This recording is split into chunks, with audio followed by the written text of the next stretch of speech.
Friends living well. We're just girls. We're just fucking girls. And I've never claimed to be anything but a stupid girl. We're just girls. All right, everybody. Welcome to episode 38. I can't believe we're that far into it, but here we are. Congrats. Thank you. Friends living well. I have a very special guest with us today, Dr. Allison Dukes, who I can't wait to have this conversation with. If you are looking for services, Full Living Wellness is the practice that I am a co-founder of, and you can find services of individual therapy, couples therapy, family, as well as supervision. We have really amazing BCBA services that include parenting coaching and coaching for adults that identify as neurodivergent or experiencing ADHD. So if you're interested in those services, that information will be linked. Cool. Yeah. Welcome, Allison. I'm so excited to have you here. Thanks. We've talked about doing this for so long, so I'm happy we're finally doing it. If you could maybe introduce yourself, what your roles are, all about. Yeah. So my name is Allison Dukes. The whole doctor thing still feels very weird 3 years in. So we'll just leave it as Allie or Al. I am an assistant professor at St. Joseph's University in Philly. I am also a part-time practitioner at Riverwards Wellness Collective. I am the faculty director of Prevention Academy. So if you are listening and you have any kids that are in any Delco or Monco schools, you might have had some of our fabulous specialists come in and talk to your kids about healthy decision making. Delco was actually the reason, was the spark or the catalyst for the program because they were the first ones to take a chance on us. So we love go. Yeah, but I'm supporting them with their K-CREP accreditation now. So and yeah, basically all of that is leading the next generation of counselors. Very chill topic. It feels really good. Anything, not super complex, not a single thought goes into my mind about that. And then on top of that, you not only do that as a professor and the many hats that you wear even in that role, but then you're a practicing therapist yourself. And I'm going to say you're a professional baker at this point. I'm not professional, but if St. Joe's is listening, you're not hearing this. I've been moonlighting as an assistant baker at Ursa Bakery in Northwest Philly. So I've been getting to kind of hone my sourdough skills, and I love getting to work at the farmers markets and work with people in the community. I think that's what brings me the most joy. So yeah, I've been doing a lot of stuff this summer. It's been so cool. I know you wanted to learn and be able to connect with people, and it's been really cool seeing you do that. We are at 5 farmers markets. So Ursa Bakery, look it up on Instagram. You can do pre-orders, but we're at Ambler, Ballackinwood, East Falls, Fairmount, and South Philly's Garin Market. So we're popping up everywhere. Mm-hmm. Yeah. Make sure to put their information in there too, so people know they can not only find your services, but they can find your baked goods. Imagine being able to heal people through therapy modalities and through baked goods. Well, and I think you and I have talked before. In my graduate program, the master's program, I created a group curriculum for just making sourdough bread. And that would be a dream to be able to implement some of these relaxation and coping skills through bread baking when you're just starting. The fact that you have to nurture a starter. And it's almost like how we talk about plants. The nicer you are to it, the better the bread's going to be. So if you're going to be nice to the starter, how can we apply some of these techniques to us? Not that we want to eat flour and water, but we want to, what do we have to do to nurture ourselves? Yeah. Butter to anything, and we want to eat that. Ooh, I would do that too. I think you and I really love anything that's experiential in that way. Whenever we talk about and get really excited about groups and activities, it's always fun things like how could you have a baking therapeutic group potentially? And we've many a times talked about my cooking group back in the day, which is a place that it sounded so silly when starting it, and it ended up being such a force within the program of connecting people for exactly what you're talking about. Exactly. Food is often such a connecting experience across cultures, and creating little moments for that, I think, is such a beautiful thing that we can kind of emulate in counseling. So I'm if I can do that in the future, yeah, because no matter how different the food is or the practices behind it, the kind of joy and coming home to a meal like that, we can all as human beings resonate with what that's like and how we've had moments of needing that. Well, also just for everybody that's listening, Alice and I used to work together, and we actually met through Supervision. And so that's why we've had so many conversations. And again, I'm just super excited about it. You rock as a supervisor. I'm almost done with my hours, and I'm really sad that we won't, like, not that we need to have forced interactions together, but it's like having that monthly thing to look forward to. I'm like, consultation it is. That's what I was going to say. I think that's a big part of supervision in that way. And I think we'll get to that more of how important that role is. But it's not just those hours. If that relationship is done right, it becomes a huge influence and a bit of a mentorship. And and something you and I have enjoyed doing, or at least maybe I'm speaking for myself, since I work with counselors, a big thing that we kind of value and prioritize in our program is that all of the teachers or all the faculty are still actively teaching or actively practicing clinicians, just because it feels like we're speaking from like no experience if we're not even out in the field. And one thing that I've especially loved and benefited from in our relationship is that there are so many times I think that I've come to you and been like, okay, here's what I'm thinking of doing with my students. What issues, or is this something that will be useful for them long term, or how can I better prepare them for practicum? So I think it's been an interesting relationship because it's like you inform what I bring into the classroom, and I'm always trying to pick your brain, and then you just make me a better clinician in general. So I've benefited from this relationship. Both ways. It's been an amazing thing to see, because through you, I get to see how the field is continuing to grow and change, and the perspective of students and what they're coming in with questions and concerns of. And I think that's a really good point that you make, is we have to stay interconnected. This field can't separate into just like the educational program and then those in practice. In order to stay fully informed, we have to stay fully connected. Exactly. And that's what I've loved so far about St. Joe's. Their tenure requirements are, all things considered, kind of lax, so that they allow, like, there's fewer publications than like my friend might need down at an R1 university. So being a teaching focused university means that there's time and support with doing any kind of external consulting, which is what we do. We call that outside counseling work that we're doing. So the tenure track and the non-tenure track all still practice, because again, we would feel so hypocritical. And honestly, students give us feedback that they want anecdotes. And if I'm just like making stuff up, then I'm causing a problem.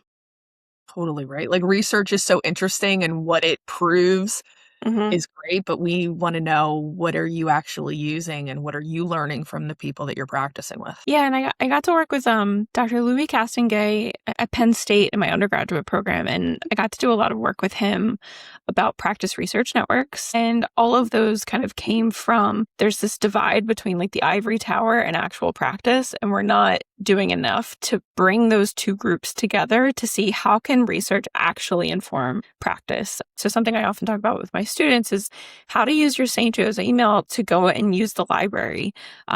Or in my practicum class right now, we created a folder for all these different resources so that we can still have access to them after they graduate. So I'm like, how can I get you as much as you can possibly take in, so that when you graduate, if you're not able to access some of this research because it's behind a paywall, how can I just support you in getting what you need to inform your practice better so you feel more confident? I hope every St. Joe's student knows exactly how lucky they are to have you, because even everything that you just said, it shows how much you care and how much you think about their lived experience, both as students, but what they're going to need when they're no longer even with you, to go out and be successful and to be able to provide really good services. And it's a very unique thing. You know, and you talked to me before about like what we're noticing in the next generation. And I think one thing that I've been noticing is we're seeing a lot of students come through these programs that, at least at St. Joe's, not trying to generalize to everyone. I think the bachelor's degree programs have largely become, I need to accomplish this thing to continue on. Whereas like 20, 30 years ago, I think a degree was a huge accomplishment. And we're almost looking at it, not to say like a high school degree is not important. It's very important. But people are almost looking at it like, okay, another thing off the list. And they're not making time to think about, what does this actually mean that I just did? And I think that mentality is being brought into these master's programs where students are just trying to check a box and get these assignments done. And I think one thing that comes up for me when I think about counseling, and I tell my students this, and I think until they go into the field, they're never going to really get it. A counseling training program should make you really uncomfortable. Say You're that again. say it again for the people in the back. It is the weirdest experience that I've ever been through, a 2-year-long experience, and that's not even touching the doc program. You're getting so much interpersonal feedback that makes you, first of all, that we don't, as a society, know how to give. So receiving it can feel very weird. And it's the one setting where I think we as supervisors are able to say, I think you should talk to someone, because I think it's kind of taken out of context with everyone else and it's kind of an insult. But I tell my students up front, if I say that to you, it's because I care a lot about you and I want you to get the support that you need. And it's kind of unavoidable too in this work. That's part of being a student, is you have to experience getting to know yourself on some of the deepest levels, because you can't meet clients where they're at if you don't have that capacity within you. Yeah. And in my master's program, I did a lot of family work. I think I had about 15 families I was working with. And I had this kid who was having all these behavioral concerns, but it turned into us doing couples counseling because so much of their interpersonal stuff was trickling down to affect the kids, and it was coming out at school. And I'll never forget, I was doing group supervision. You have to show tapes in most counseling programs and show you actually doing the work, which again, another weird moment that makes it extra weird.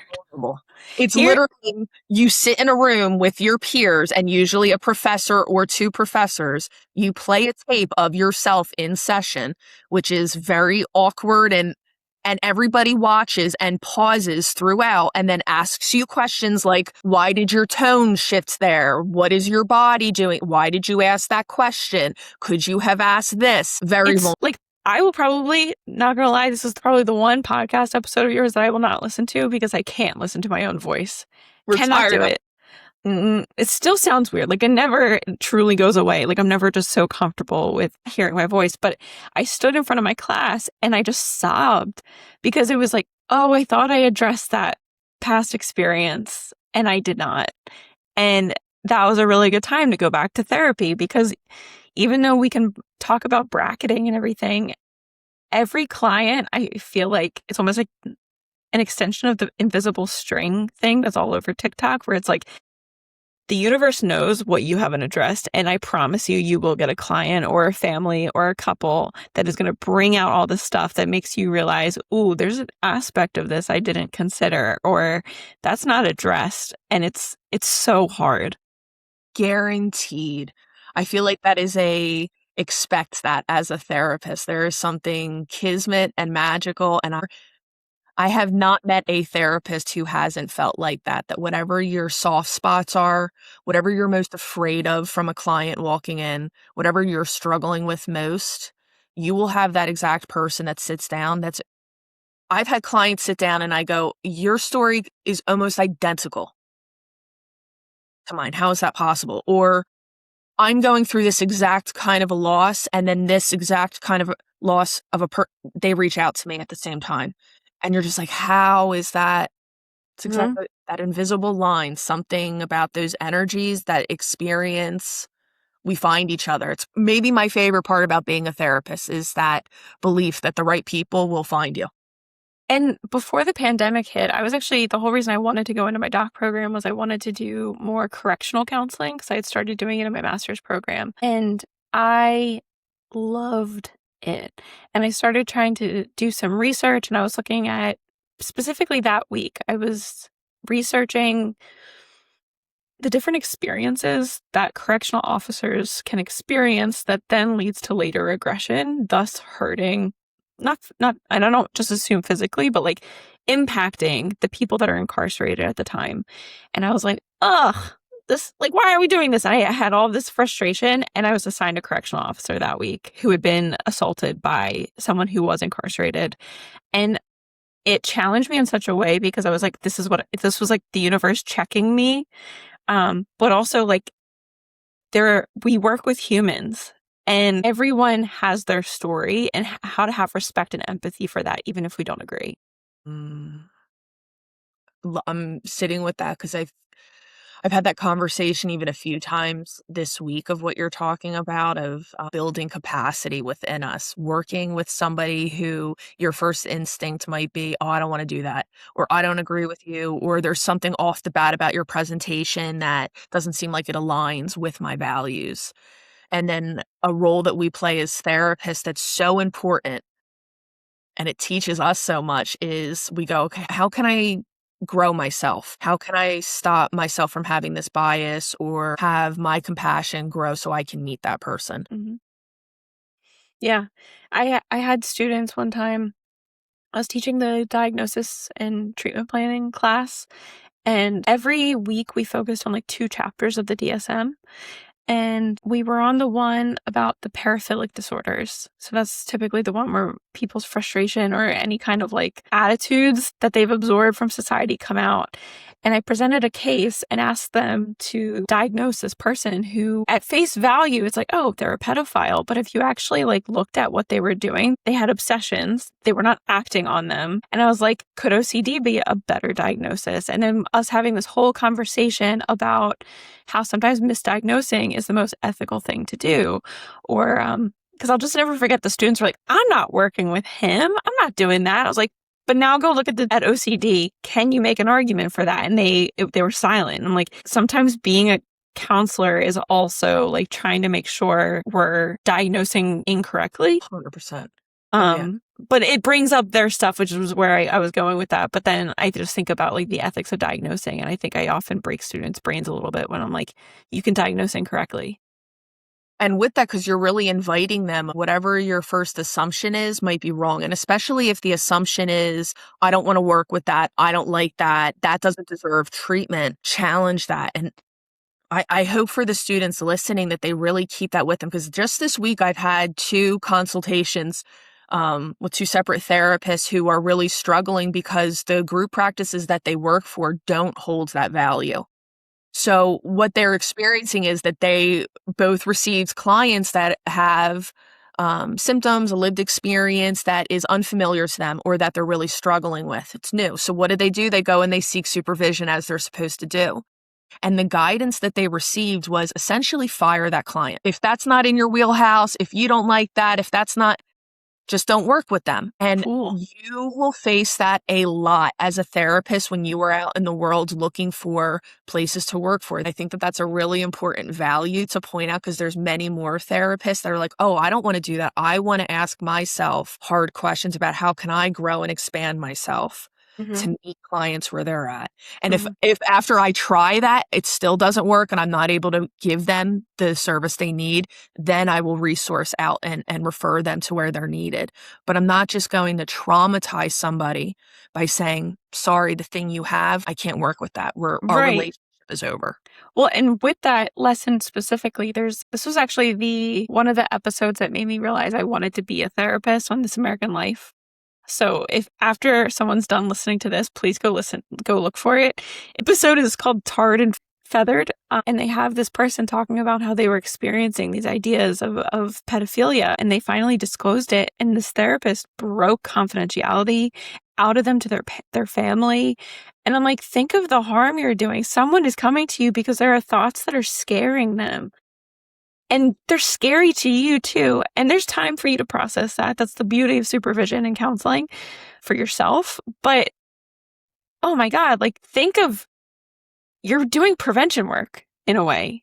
Because if anything goes unaddressed or they're not feeling supported, what's going to happen to those symptoms later down the line? So think of just like the vulnerability that every client has when they come and sit in your seat, or every student if you're a school counselor, and sharing with you that something's been upsetting them. And with mental health, we can't really physically prove things. And there are some behaviors you can look at, but we can't prove things. So it's like we're describing something that we can't give tangible evidence of. It's such a vulnerable position. And for therapists to say, I don't work with that, holy heck, like, why though? Oh, yeah. It feels like it's a moment of be humble. Diagnosis is us trying to organize and create simplicity out of the most complex demonstrations of the human experience. while that's really helpful for research, that is filled with errors, and you are not going to meet somebody in 1 or 3 sessions and be able to provide a comprehensive diagnosis. That's not going to happen. You're going to have to sit down and really get to know them.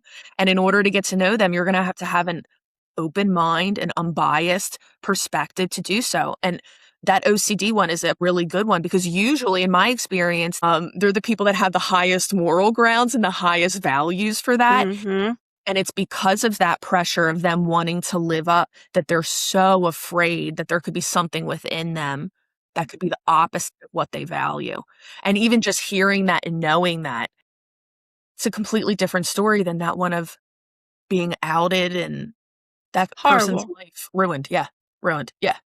Well, and something I talk about with students, because a lot of them come into these programs as of late and they're like, I am so interested in a psychology program. And I'm like, this is not a psychology program.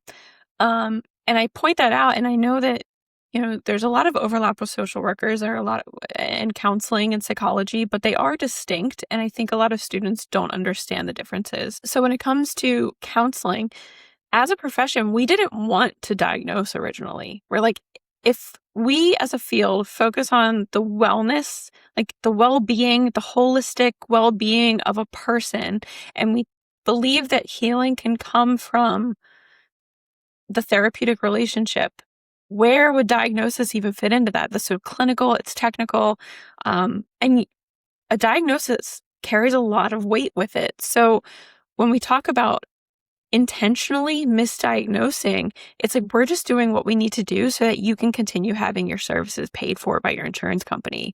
Like, we need something billable that we can put there. We don't want to do it either, but it's like, how can I ethically misdiagnose to protect the client and still continue with their services? It's, in a way, it feels like a form of advocacy that we can do on a daily basis. Yeah, you have to within that system because, as we all well know, it's a pretty broken system with lots of issues. And then, yeah, you're in a position where you want to provide those services. So you're like, okay, I'm going to write adjustment disorder and I'm going to put Unspecified stressor. anxiety disorder. Yes, right. Just like the most vague things that you possibly can, because it goes on your medical. I mean, that's a huge reason of why we chose to go private practice, private pay, was because we wanted clients to know that there is that autonomy of there's no record of things. So if you have a personality disorder, if you have a trauma history that you want to be able to disclose, you're going to be safe to do so without having to worry about services being shut off or that somebody's going to get a hold of your medical records because they've paid for your services and you might lose your position or you might not be able to grow to a position that you ideally would like. Yeah, exactly. Really hard system. Oh. Mm-hmm. And you're right, too, about the differences in the programs. I did a year of my master's program in psychology before I went into counseling because I didn't realize when you would apply to open a practice that there would be specific courses that you had to take and specific exams you had to take to be able to open a practice like that. And those are the only kinds of courses you can get through a counseling program. Mm-hmm. And so I did a year of psychology, and it was all research based. It was all organization of these very no client involvement whatsoever. It was all just looking at numbers and anecdotal evidence. And I took an intro to clinical psych class in my undergraduate program, and that lab that I referred to is a clinical psych lab. And I remember the professor just like showed on a slide what his day-to-day life is. And I was like, first of all, I don't care. why are we talking about that? Why are we talking about it? Like, it just feels like you're just like bragging about how busy you are. But that kind of turned me off. And I was like, wait, I don't even like this class. Like, it's so technical and these programs are so hard to get into, but people think that these psych programs are the only option. And at first I was like, I'm not going to grad school. I don't want to do that. And then when I thought about it, and Penn State had this really wonderful course. It was a Psych 105, psychology as a profession. They talked about all the different professions and what you'd have to do and what to expect with grad school and That's the do's and don'ts. Amazing. And it's honestly disappointing to me that more schools don't have that because I felt fully prepared for the graduate experience. When I learned that I couldn't see clients or students. I was still on the fence at the time about like what type of counseling I wanted to do. In 2 years, I could be practicing. So I'm like most students. I was like, yes, after 2 years, I can go do what I want to do. But then it got deeper than that. And then I was like, oh, I think I really like this. And then I went for my PhD, but it was being open to the fact that like this was not a counseling psychology program. It's not a clinical psychology program. It is a terminal degree. After 2 years, here are the things that I pay attention to. And luckily, I realized that like the counseling profession aligned with my values as a growing frontal lobe developing person. And it worked out. But for some students, they don't understand it. Or we get a lot of students that are non-traditional and they come back. In their mind, psychology is all you can do. And social work, I think we have a little bit more understanding of as a society. But it's counseling that there still really isn't that strong script. I think there's more people today saying you probably need a counselor rather than a therapist. So the society is starting to know our profession and why it's different, but it's still like moving at a snail's pace. Yeah. I think that even students or professionals would have a hard time making a differential between those definitions and how those careers can look different. But I think anybody receiving services or just walking down the street, they would say those are maybe synonymous. The same that like a therapist, a counselor, a psychologist, like all of the same umbrella, but how it turns out is all very different. Well, and it's funny to me when I'm sometimes advertised, like at Riverwords, I'm in the PhD category, and people will see the PhD and go, yeah, that means they have more experience. They have this. I'm like, no, I mean, I was trained as a marriage and family therapist. I took extra classes in addictions work. I'm very prepared. And my PhD doesn't mean I went and learned more counseling. I actually just learned how to teach baby counselors and supervise them. So it's very different, but people like latch on to different credentials. And I'm like, I am no better than any of like the LAPCs on the site. It's interesting what attracts the society's eye. Yeah. And it really shows that people still, well, obviously people are using services and seeking counseling therapy more than ever. It really also shows that they don't know what that world involves or what to even ask for. I guess just like many different areas of our health field have to educate ourselves on in order to advocate and ask for the things that we actually need, which doesn't seem fair. And well, we have an ethical obligation as counselors operating under the ACA Code of Ethics. It's a legal requirement. And I point that out because even in the practicum and internship experiences for students, how many students are misadvertised as being a clinician? And I think students often think that I'm being nitpicky when I'm not. Like, I don't want you to be in a situation where someone is being questioned, or I want you to feel supported because you should know where you stand in this practice or in this profession to go even deeper. Because our clients do not know. My family still thinks I went for psychology, and they came to my doctoral defense. So like the public does not know the nuances of our profession. So it's important that whether you're a licensed clinician, resident in counseling, or an associate counselor, or you're in your program still, it's so important to know the differences and know that I am not a micromanager. I am not nitpicky. I am truly just trying to make sure you're set up to educate the public. that's the whole goal of this process, right? Get you ready. Get you ready to practice. And then even practicing feels like you're starting at chapter 1. Education is like the preface of a book. You're just kind of like, okay, chapter 1, implementing all of these things, starting to pull it together. Exactly. It's been interesting. Maybe we can shift into anything that you are observing about students that are coming in and starting. Any themes there? Anything that stands out to you? What am I seeing?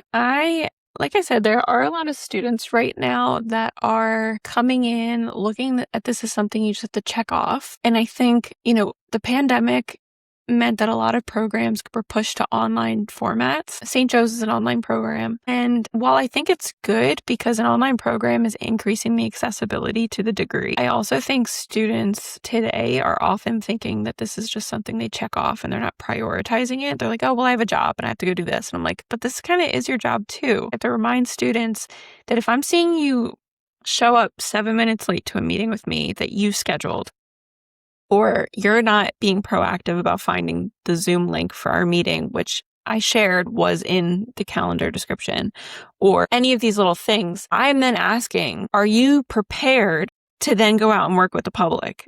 I am then tasked as a counselor educator. There's a chapter that a lot of people don't have to look at because they're not counselor educators. There's a section of the ACA Code of Ethics about what we have to do, and there's gatekeeping. And gatekeeping is not a fun conversation to always have necessarily, but we have an ethical obligation to make sure we're doing what we should be doing. And if we're seeing these things happen and people think we're being nitpicky, or I have a real job, or I have a job, this is just school. I'm like, no, this is a job and it demands your attention. And in order to do it well, you have to give it that attention. Absolutely. And if you're not, and you're putting it on the back burner, I am not feeling comfortable enough. If you can't show up for me, someone who's grading you, you have skin in this game. Who's to say you're going to show up for a client or for supervision or a student meeting? So I think that's really frustrating because there is a lot of like extra professional development that we have to do as counselor educators preparing the next generation. The other thing is that students, I think, are so fixated on, like I alluded earlier, it feels like bachelor's programs are almost being looked at as like a check the box and I have to keep going, right? I have to keep going. Or it's just, it doesn't carry the weight in people's lives like it used to, which it should. You paid a lot of money for it. Love it. Frame that degree. But when it gets to the master's program, they know, okay, I need good grades and I need to do this and I need to still have a good GPA. And I think right now in the day of artificial intelligence and there's no regulation on it, students are afraid that they're submitting things that are not good quality. And they're putting reflection papers into AI chatbots to clean them up. And I pause and I'm like, if this is not great writing, a reflection paper is like a journal entry. Not supposed to be great. It's just supposed to be reflective. If you look at it and you're like, oh, my paper's trash, maybe you're not feeling good. And I want to know that. And I want to help you because for a topic like addictions counseling or the crisis class, these bring up a lot of stuff for people. And if you're giving me AI generated content, you're stopping me from being able to like be an ethically minded clinician, and I cannot sign you off into being in the field. Huge. Okay, there's two things that stand out to me about what you said. Hit it. The first one is, I think you raised such a good point around having to call out these things and if you need to ultimately gatekeep. But what that really is the patterns that you have in graduate school will continue into your practice. Exactly. It's like everything else. As human beings, we love to say, one day I'm going to do this and I'm going to do this, and I'm going to get this done and I'm going to focus more on this and I'm going to start doing this and I'm finally going to, life does not work like that. We never get a pause button where we go, finally now I'm all caught up. Finally now I'm going to start that thing. And so if your experience in grad school is, let me prioritize everything and everybody, but myself, but that will continue when you are a therapist practicing. And this is where I see people that simply aren't able to do the job. Their caseloads aren't staying, their retention rates aren't holding because that relationship and focus is not there, or they're hitting burnout because it doesn't feel good and they're overworked and they're not really plugged in either. So that was the first. And then the second part about AI, I mean, part of the program is doing the work on yourself and for yourself. And so if you're just AI generating, you're removing you from that work, from your professor getting to know that person. And wow, the quality of what you get then and what you receive back would be so much less than what it could be. Well, and I often give extra credit for going to the Writing Center. And there are so many different ways that the Writing Center can support students. And there's also ways, APA has a way to cite ChatGPT. And I'm like, cite it, dude. And they're not even citing it. I'm like, that's just looking like plagiarism. And how am I supposed to do anything with that? And I tell students, with these reflective assignments, thank you, Leo. With these reflective assignments, I want them to I don't want them to use AI, and I'm very explicit with that, but we're in the day and age of AI use, and we as a program, I think, have done a lot to try to support students in using it correctly and ethically. So again, like citing it correctly, sharing a link with what you ask the chatbot. So we can see if you're going to say and look at me in a meeting and say, I used it just to outline my paper, prove it. There are ways to prove that you have not used AI. And I think it's it's scary for students who, especially if there's students that are really good writers, they're afraid that they're going to be caught, like, accused of using AI. So we approach the students and we ask them, let's talk about your writing process because I'm concerned about this. And it's not punitive. We want to support them. But I think the fact that we know, and I think it's pretty clear that we should not be plagiarizing. They're not, and we give them a way to cite that they've used it, and they're still not doing it. They're so afraid of not getting something right. And they're using it to write emails to me, or they're using it's such a difficult landscape to navigate. And grading is less fun because I'm like, all right, like this sounds just like the last paper and this sounds like the next paper. And I'm like, I don't know what's going to be put out in the field. I like to think I do a lot. I have gotten to know the Academic Honesty Board pretty well over these last few years, and I'm proud of that. And I think I'm pretty good at picking up when someone's using AI. But it's heartbreaking. I'm not having fun doing this. And it really I think students think it's fun. Cut you off. It really goes back to and reminds me, like, this is your guys' practice. If this is the career that you want, if you want to help people and work with people as a profession, you have to be good at it. Most especially because I feel like many people want to graduate and go into private practice. If you want to do well, and that means you want to retain a caseload and build a reputation where you are good at what you do, you better take this time seriously in grad school, because it might be the only time where you get at least this much to focus just on the practice and the skill building, because otherwise you're in the practice of it and you're keeping up with everything else. And exactly. Don't lose this opportunity. Don't let this get away from you. No. So it's interesting because you're also paying for this. A lot of money. A lot of money. Why do you want to use AI?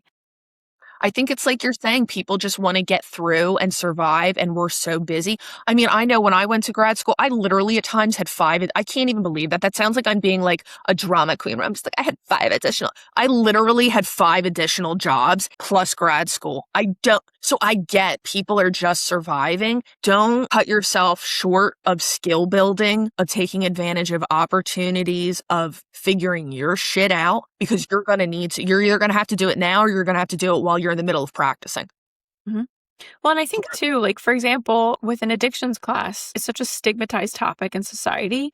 We're trying to create a space for you to kind of sit with the biases you might have, because a lot of us have addiction in our family, and you might have been hurt by someone that was struggling with substance use. This is a space for you to say that's what's coming up for you, and we want to hear it. Would you rather us set up a meeting to check in with you versus you're now being called to an ethical board because you didn't address it, and now you just caused harm to someone else in actual practice? If I can't pick up on that because you're using AI, 1, what a waste of money for you. And 2, we could have avoided this, or at least put it on your radar that this was something that was a hot topic for you. I hope everybody listening really takes that in. I do have a question for you. Maybe 2 questions, because my head is still warm from the fieldwork coordinator hat that I wore for a while. And I have a couple questions for you. So what do you wish incoming practicum students were better prepared for? How can we as counselor education programs better support the site supervisor that accepts our students? Initiative and professionalism and drive to reach out themselves. I have noticed a number of people that will ask colleagues to ask on their behalf, or they will send a very generic email that's honestly entitled. I've literally had people send me an email that's like, send me times of your availability. No.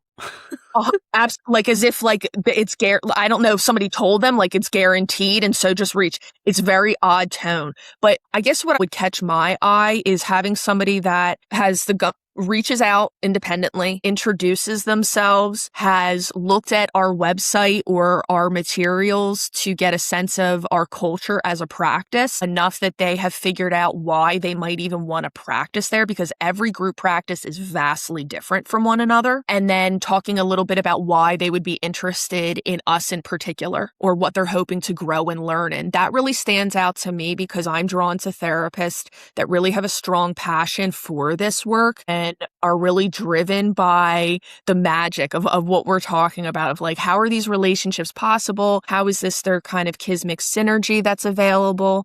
So whenever I see somebody coming in with a very genuine interest, drive, motivation to learn more, and what they're seeking is guidance and support, I automatically have a buy-in for that person. I automatically am excited for them and rooting them on. Anyone listening that is interested in doing any kind of like internship or practicum with you, I would say they're in for a treat. Because you've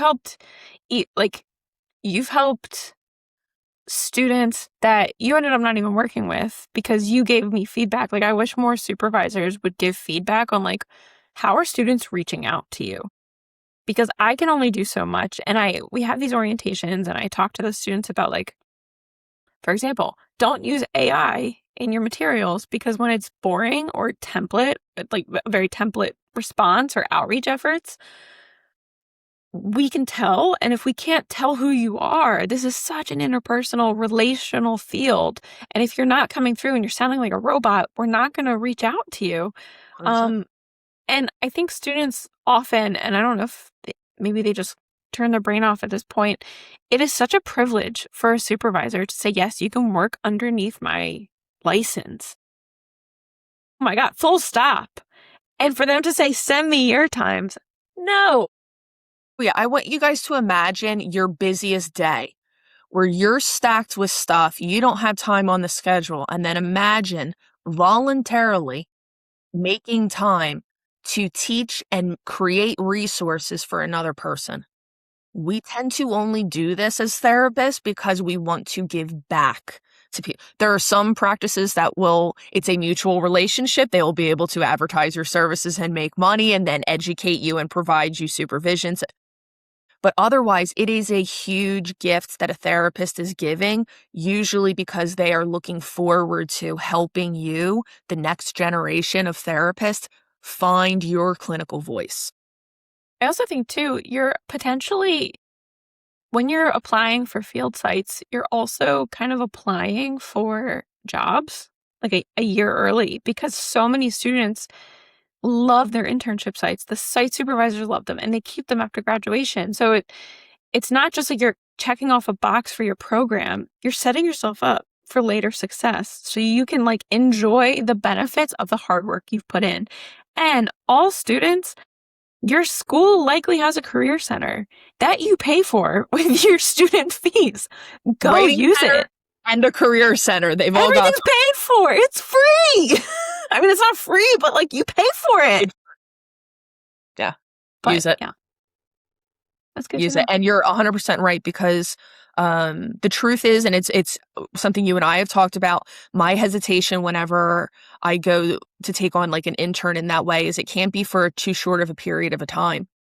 Because for me, my concern comes from clients. I don't want a client to start working with a therapist and then 4 months later have that relationship cut short without them realizing or knowing that that was a possibility. And so if you are looking to work and transition into work following graduation, take this opportunity to look for a practice that really aligns with the kind of work that you're wanting to do and a supervisor that can really teach you how to become the clinician that you want to be, because you could absolutely start early. That's building your reputation, that's building your caseload. And by the time you graduate, being able to say, okay, now I'm ready to go full time. Yeah. Like as a faculty, we don't just say, all right, let's look at the degree plans. Let's put this here, this here, this here. We actually used to have practicum in the spring. And then in the final fall would be internship 1 and the final spring would be internship 2. And the reason we moved it to the summer is we wanted to make sure the practicum almost served as a better on-ramp for the internship. So it's like you've already started to build up your caseload and you're not You're never going to be like right out of the gate for internship, 10 clients on my caseload. You might have 4 that you've built up during practicum, and now let's build that caseload even more. At least you're getting those direct hours the entire experience, rather than experiencing this weird 2-3 week delay where you don't have a single hour and now you're playing catch up. We did it very intentionally. Which is, again, St. Joe's. If there's a place that people are looking to go to get their education, that's where I would be pointing, because I have yet to see a program that has as much care and intention put behind it, or where I hear the faculty observing the errors and the issues and actually doing something about it. I hear more often where there's kind of like, that's just part of the, good luck with that. That's part of the hardships that you have to go through, like we went through. Guys actually answer the issues. Thanks. We appreciate that. But, they've been very good because I think they value our program. Counseling aligns with the Jesuit mission. So I used to think that the Jesuit mission meant, okay, that's religion and I'm not a religious person. That doesn't fit for me. And that's not the case. And like the Jesuit mission means that we're caring for the whole person, and it is directly parallel to the focus and the values of counseling. So anytime we're like, hey, this thing isn't serving us, the school has been so good in just responding. And they've been in helping us in like, what do you need? How can we make this happen? And it's just been, we feel the support. So it's largely due to St. Joe's that we're able to be like this. And just, I feel like that's like a little mini snippet of what even supervision feels like, is you and I just talking and gabbing and then being like, okay, what's a case that you're working with, or a thing you're thinking about within systems and program. Yeah. And it's been helpful because through our time knowing each other and working together, I've supervised field experiences the whole time. And I think it's been so helpful to be able to be like, Nikita, are you seeing this like in the field? Am I off base with this? And it's been very, very helpful. I even had, you and Kelsey did this amazing episode on supervision. And I think I 100% agree. And I asked my students, what do they know about supervision? And I think no matter what program you're in, you're going to hear supervision talked about, but you're not going to know what it is until you experience it. And at the very beginning, I had the students listen to your episode on supervision, and they're like, okay, so this is how I can show up more effectively. And I had them actually like use the time to plan for their next 5 supervision sessions. And I think when students start to think of it like a counseling session with a client, but in actuality, they're the client, but they're not supposed to use the space to like get counseling from their supervisor. I think understanding what it is and isn't is something that as programs we could do a better job doing. And that's where I love the resources that you all have. And I feel like it's a really cool way that St. Joe's has tried to really immerse itself in the community, just like you guys do. That warms my heart. I can't wait to tell Kelsey that too. She's going to freak out when she knows that. Sometimes we forget, like, we're just doing what we usually do. We're just talking to each other the way we usually. Mm-hmm. And you kind of forget, like, people are listening, and it's people like outside of just our moms that are listening. Well, and I have a bunch of questions, so you can even tell her this, and I'm going to hand them off. All my students said it was okay. I had them finish that assignment by asking questions that they would want to ask about supervision to have better understanding of, so they're excited for you guys to answer them. We will probably do that for our next episode, and I feel like we're like the unofficial sponsors of like with St. Joe's in that way, because I love the students so much. I feel so connected to them. For any of them listening, if you guys have questions, if you ever need a place of resource or explore, don't hesitate, reach out. Friends Living Well, Full Living Wellness is another place for you guys. Love it. All right. I'm really excited to touch on a really big update in the counseling world, in the therapist, specifically LPC world. I think it was just on the 12th of July. I might be mixing up the date of that, but it was within this past month that the compact law was passed. I almost want to look up like an official definition. So just to start, the Counseling Compact started within the American Counseling Association. There's something called the Governing Council, and they do a lot of political advocacy, and they've been really spearheading the Counseling Compact. The Counseling Compact, forget how many states need to be bought into it for it to be something. I can't remember off the top of my head, but basically the Counseling Compact is the ACA, the American Counseling Association, their attempt at trying to ensure license reciprocity. And that's something that our profession, as you know, has rooted for years. It's so frustrating, as I'm sure you're aware, because you're in so many different states, to become eligible in all these different states. And we should probably even say, because I talked to somebody just last night and they didn't know this. We as therapists, even though we get our master's, we get our licensure in a state, we have to apply independently. So each state that we want to practice in, we have to go through an entire application process where you pay, you show all the same documentation typically. It's a pretty rigorous situation. And then you have to renew. And so every 2 years when you have to do an update, you have to then go through that process with each individual state, which is pretty silly in some ways when you think about the similarities. There's some really good things that you need to know state independently, but it's been very frustrating for therapists, especially therapists that are at this level of private practice where clients' treatment levels are pretty stable in that way, to have to go through so many loopholes in order to offer services and practice them. So a law like this, on top of it, the Counseling Compact is an interstate agreement that allows licensed professional counselors to practice across participating states without obtaining a separate full license in each state. Therapists maintain their home state license and apply for practice privileges in other compact member states, making it easier to provide both in-person and telehealth services while maintaining continuity of care for clients. Mm-hmm. So I think it sounds great. I think I have a little bit of a hot take. So this all started when I was in my doc program at William & Mary, and William & Mary has some really big names in the field. I think I'm biased, but they've all been involved with various leadership within our profession, whether it be like career development or ACA or ACEs, which is the Association for Counselor Education and Supervision. And the one thing I really benefited from is that they were really good about emphasizing professional identity and why it's important for us to hold on to. So while the Counseling Compact sounds great, there are some threats to our professional identity as professional counselors, and I might be making people angry by listening. So buckle up.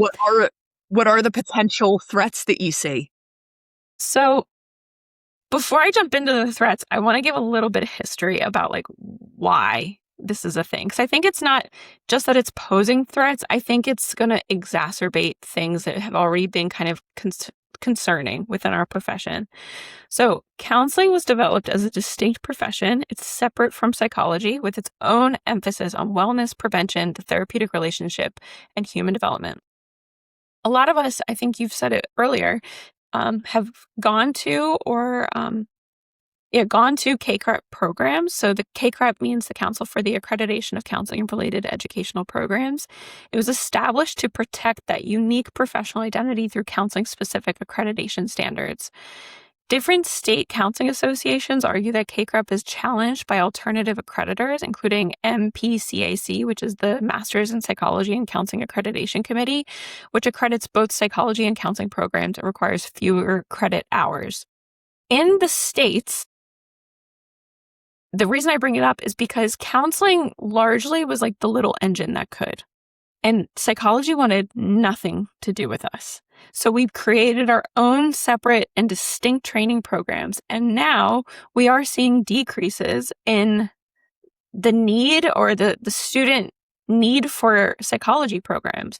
So we're seeing, what's funny is the American Counseling Association includes, like we've had past presidents even that are from counseling psychology programs. So it's like we have counseling psychology and then counseling as the profession you and I know. And counselors fought for the right to, or not the right, but for the ability to advertise and create standards to become LPCs or licensed professional counselors. Created was so that way these kinds of institutions and standards would be upheld. Exactly. So when counseling psychologists can also go for their LPCs, first of all, there's some like kind of some frustration because this wasn't that like counseling started 200 years ago. Like we don't have Freud like psychology does. This was like in the 60s. So like the people that did this, the founding fathers, so to speak, are still around. This is still very new. What this is doing is when all of these states allow for counseling psychologists to also be advertised or licensed as LPCs, and we're saying that you need to be licensed to be part of this counseling compact, it's like we're doing all of this work and we're not doing anything to protect these professions, i.e. all of the work that counselors have done to legitimize their professional identity. So I love that the Counseling Compact is happening. I think it's a great thing. It's going to increase the amount of services we can do, because another reason why it's so frustrating is because during the pandemic, they lifted all of the state requirements so you could see people out of state. Yes. And now we're just back to where it was. And I was like, wait, it didn't seem that hard. Why do we have to do this again? I think it's highlighting an issue, which is that we still don't have a clear definition of what an LPC is. And it's tricky because every state still has different requirements. So a big argument is that some states are more lenient or chill with what they require their counselors to go through to be called an LPC. So if they're then able to practice in our state where we have a higher level of requirements, are we weakening the training programs that create LPCs? What is needed to be called an LPC? It's just creating a lot of confusion. It sounds something I didn't realize, and it sounds like it's different than the reciprocity lists. So like we have, at least for right now, what has existed is that there's been a list of reciprocity states, and you can apply the same way. Like that's how I got my New Jersey license. My home state is PA, and I applied for New Jersey using. But the reason I was able to do that is if you are a state on the reciprocity list, those states have agreed that you all have the same level of educational standards. So that idea of like not having gone through the same level of education or same standard is not possible. But what I hear you saying is that through the compact law, those standards might not be even across the board, and that there might be an ability for people to apply or get licensure that maybe haven't had as much training or as much stringent as a training as they should have. Yeah. And I'm thinking too, like, for example, Louisiana, I believe, has they allow applicants from 48 credit hour training programs to become LPCs, if I'm not mistaken.